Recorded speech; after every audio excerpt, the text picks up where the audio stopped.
Hello and welcome back to the channel. आप लोगों का स्वागत है एक बार फिर से अपने चैनल पर। तो दोस्तों, जैसे कि आपने वीडियो डिस्क्रिप्शन देख ही लिया होगा, आज हम करने वाले हैं review process Schengen visa refusal का। ठीक है भाई, हमारा वीज़ा हो चुका है रिफ्यूज़, तो उसी पे आज हम करने वाले हैं बातचीत कि क्या हुआ, कैसे हुआ, क्यों हुआ।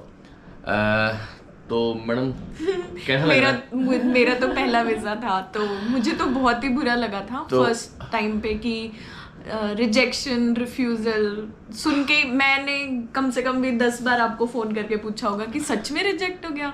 मतलब थोड़ा लगता है कि तो चलिए अभी हम करते हैं 2023 में क्या प्रोसेस जो है चल रहा है शेनेगन वीज़ा को लेकर के, उस पर हम एक रिव्यू कर देते हैं फटाफट। ये हमारा है VFS से जो हमें चिट्ठा आया था रिफ्यूज़ल का, वो है ये। ठीक है, तो पहले बात कर लेते हैं प्रोसीजर की। तो प्रोसीजर दी मेरे एक्चुअली हम दोनों क्या सर्विस में हैं, तो दोनों की जो है NOC का इशू था, एम्प्लॉयर की NOC। तो उस करके जो हमारी जो डेट्स थी वो फिक्स थी। ऑब्वियसली अगर आप शेनेगन वीज़ा अप्लाई कर रहे हैं तो आपको पहले से ही जो डेट्स हैं वो प्री मेंशन डेट्स ही डालनी पड़ेंगी उसी।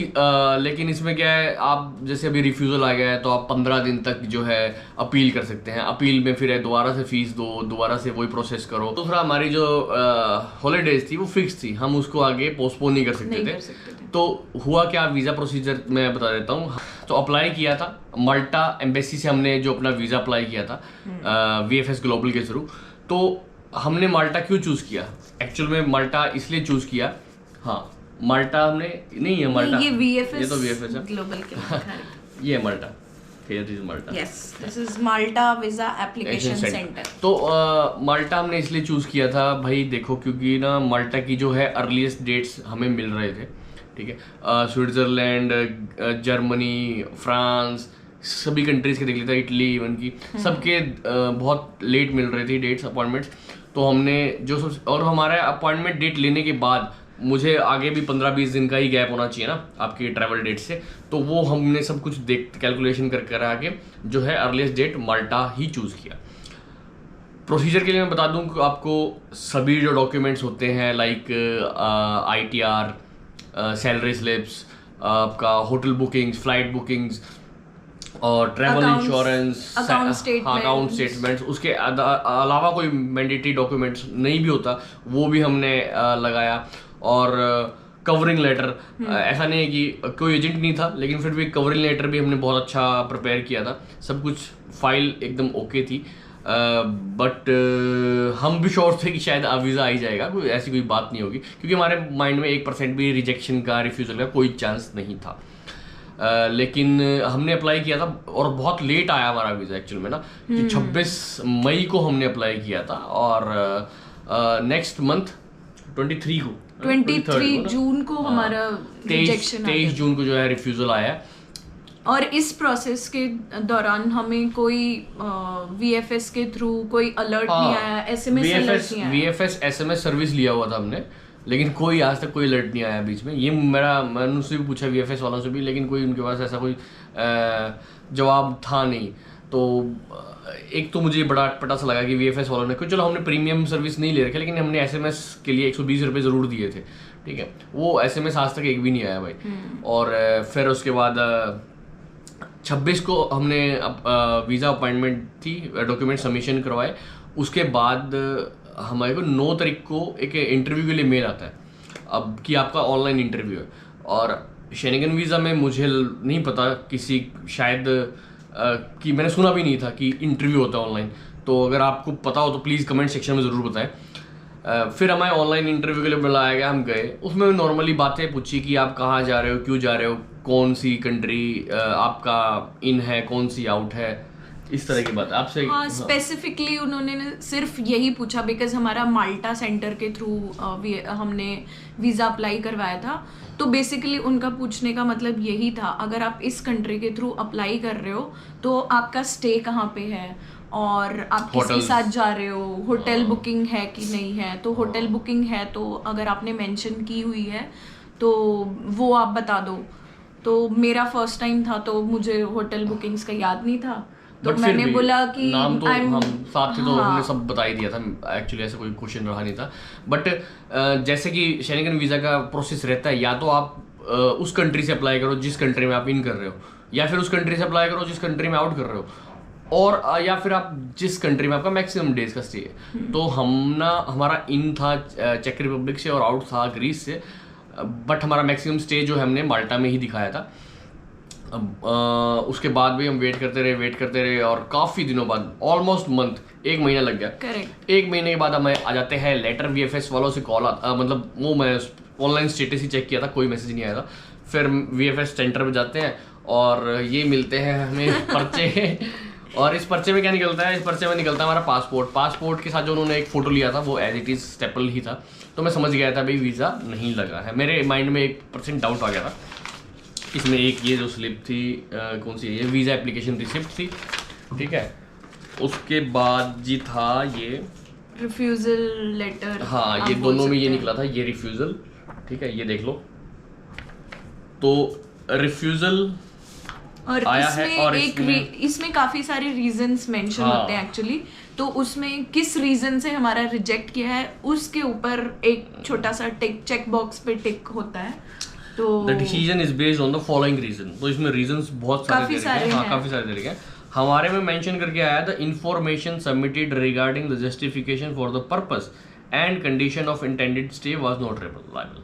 अब रिलायबल उनको नहीं लगा हमारा स्टे, हमारा पर्पस, इंटेंशन हमारा क्लियर नहीं हुआ। पता नहीं क्यों नहीं हुआ, क्योंकि होटल बुकिंग्स जो थे मैंने booking.com के थ्रू करवाए थे और वो कंफर्म थे, ठीक है। ऐसा नहीं था नहीं वो कंफर्म नहीं थे, कंफर्म थे, और इवन के चार्जेबल भी थे।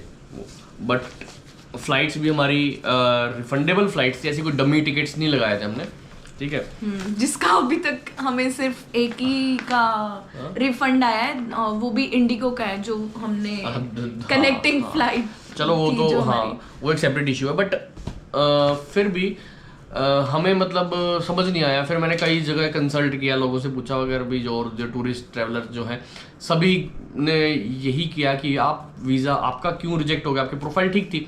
हाँ, हमारी नो डाउट प्रोफाइल गुड थी, मतलब एज ए टूरिस्ट गुड थी, लेकिन मुझे सुनने में आया कि समर्स में जो है शेनेगन यूरोप जो है पूरा फुली पैक्ड है टूरिस्ट से। मेरे एक नोन है जिनकी जर्मनी में बेटी है, उन्होंने इंग्लैंड से अप्लाई किया था, ठीक है। वो सिर्फ अपनी बेटी से मिलने जा रहे थे, उनका भी रिफ्यूज़ हुआ है, ठीक है। एक मेरा फ्रेंड है स्पेन के लिए टूरिस्ट, उसका भी रिफ्यूज़ हुआ है। तो हमें पहले लग रहा था कि शायद माल्टा की वजह से, क्योंकि माल्टा में क्या है, माल्टा में टूरिस्ट इतना नहीं जाता, इतना नहीं है, मतलब शेनेगन में अनएक्सप्लोर्ड टाइप्स है, तो शायद इसलिए उनको लगा। आप अगर शेनेगन की बात भी करो तो टूरिस्ट बहुत कम जाता है और बहुत कम अप्लाई करते हैं उधर से।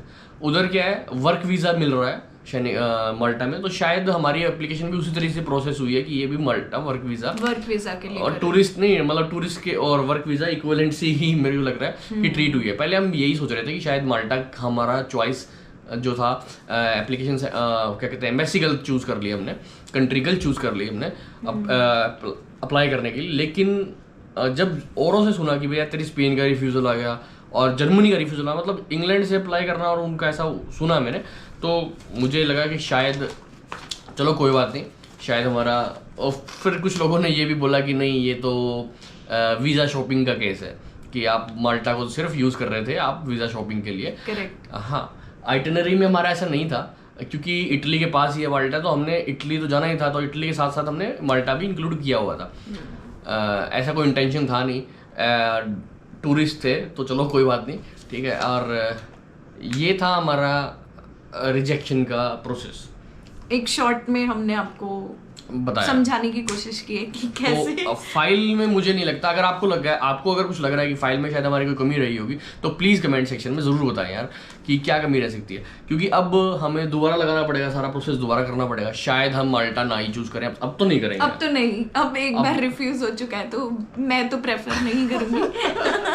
पैसे खराब कर लिए, कोई बात नहीं, एक्सपीरियंस है यार, रिजेक्शन के बाद जो अप्रूवल मिलता है ना उसका मजा अलग है। हाँ, एक्चुअली इसकी फीस थी अराउंड 6,718 पर पर्सन प्लस वीएफएस की अलग थी, प्लस अपने SMS अलर्ट जो लिए हुए थे उसकी अलग फीस थी। मतलब एक बंदा 9,000 कुछ का पड़ा था के अराउंड, यस 9,000 के अराउंड टोटल पर पर्सन था हमारा। इसके अलावा वीएफएस का एक्सपीरियंस कैसे रहा था आपका?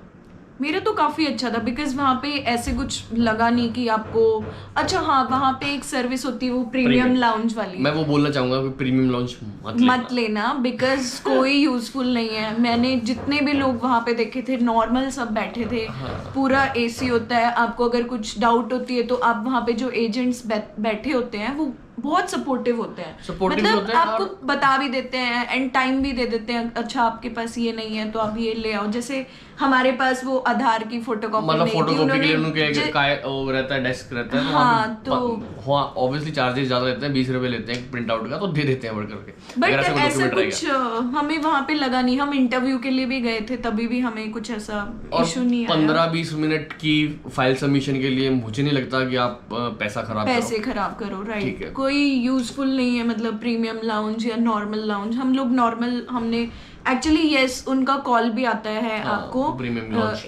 एक दो दिन पहले, आपको एक अलर्ट टाइप या आपको नोटिफिकेशन टाइप वो देते हैं, फोन करते हैं एम्बेसी से कि आपका, एम्बेसी से नहीं, वीएफएस वाले करते हैं, वीएफएस वाले हमें कॉल करते हैं बताने के लिए कि आपकी वीजा अपॉइंटमेंट डेट है सो एंड सो डेट पे, मतलब लेट से हमें तो 2 दिन पहले आया था, तो उन्होंने पूछा कि आपको प्रीमियम लाउंज सर्विसेज चाहिए या नहीं चाहिए, बाकी आप कौन जा रहे हैं, बस यही कौन जा रहे हैं नाम कंफर्म करके दे डिस्कनेक्टेड द कॉल। तो तभी हमने बता दिया था कि हमें प्रीमियम सर्विसेज नहीं चाहिए।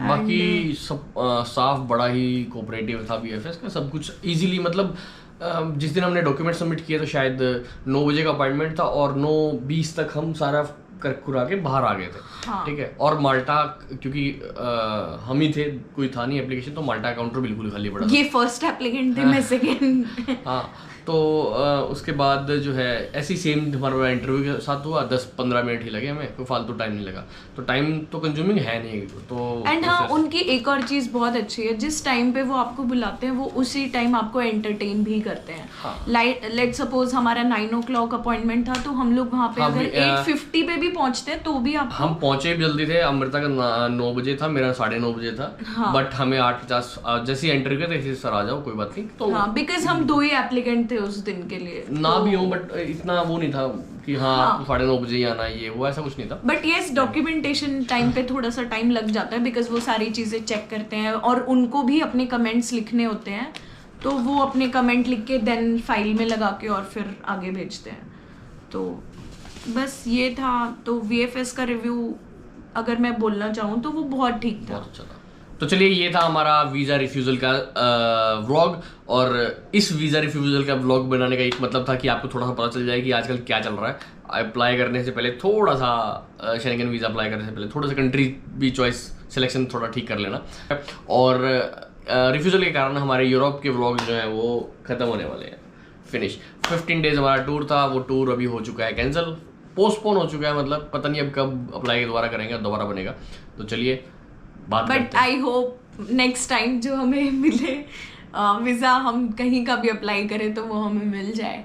मतलब इतना कोई बड़ी चीज़ नहीं है, बट स्टिल, क्योंकि नहीं हम, हाँ मतलब हम बिल्कुल कूल है, कोई दिक्कत नहीं है। अब हम नेक्स्ट वो करत अभ्यास जड़मती होत सुजान, है ना, ट्राई अगेन अभी हम करेंगे। कोई बात नहीं, तो मे बी हम आपको कोई किसी और अच्छी कंट्री में घुमाने लेके जा सकते हैं। अभी ऐसा कुछ नहीं है फाइनल, ठीक है? नहीं, मेरी तरफ से है। तो चलिए, ठीक है, शुक्रिया आप सब लोगों का, मिलते रहे, प्यार बना रहे, और अगर कुछ अच्छा लग जाए तो लाइक करें, कमेंट करें, शेयर करें।